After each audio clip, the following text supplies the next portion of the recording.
Video ini dibuat bersamaan dengan puncak aksi mahasiswa bertajuk Indonesia Gelap yang mengajukan 13 tuntutan kepada pemerintah dan DPR terkait dengan masalah penegakan hukum, masalah ekonomi dan kesejahteraan, dan tentu saja adalah masalah hak asasi manusia. Di tengah-tengah tuntutan yang sedang bergejolak itu, Pak Luhut Binsar Panjaitan itu mengeluarkan sebuah pernyataan. Bukan Indonesia yang gelap, Anda tuh yang gelap.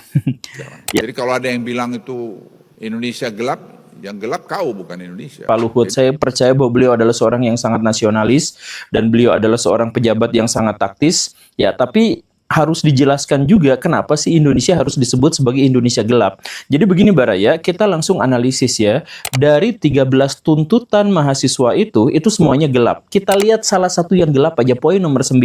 Poin nomor 9 itu terkait dengan tuntutan kepada Pak Prabowo Subianto untuk menerbitkan peraturan pengganti undang-undang Perpu untuk memiskinkan para koruptor, untuk memeras para koruptor agar harta kekayaannya tidak banyak.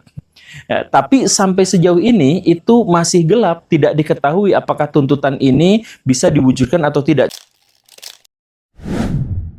Musuh pertama mereka itu sebenarnya adalah netizen, bukan hukum. Kalau hukum udah dikadalin sama mereka semuanya, itu masalah netizen. Gimana caranya netizen itu tidak bersuara, atau gimana caranya mereka tidak lagi memperhatikan mereka gitu. Kalau udah gitu ya udah selesai gitu. Sekarang koruptor-koruptor itu sudah mengembangkan cara untuk bisa mengatasi netizen. Bagaimana caranya? Yang mengalihkan mereka, entah itu dengan membayar buzzer, membayar media massa dan sebagainya, kita tidak tahu.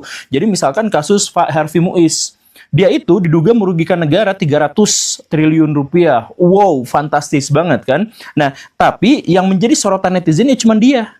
Nah, inilah cara koruptor mengalihkan isu. Kan sebenarnya dia tuh bukan babonnya, dia bukan pemilik perusahaan, dia bukan investor, dia bukan pemegang saham, dia bukan direksi, dia bukan komisaris, dia bukan siapa-siapa, dia cuma turut membantu kasus korupsi itu. Nah, yang korupsinya yang dibantu itu siapa? Gak kelihatan, gak dibahas, gak dilihat. Pimpinan-pimpinannya gak pernah ketahuan.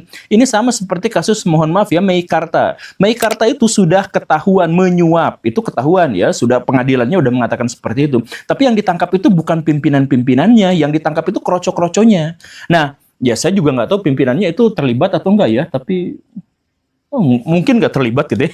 Kita nggak tahu.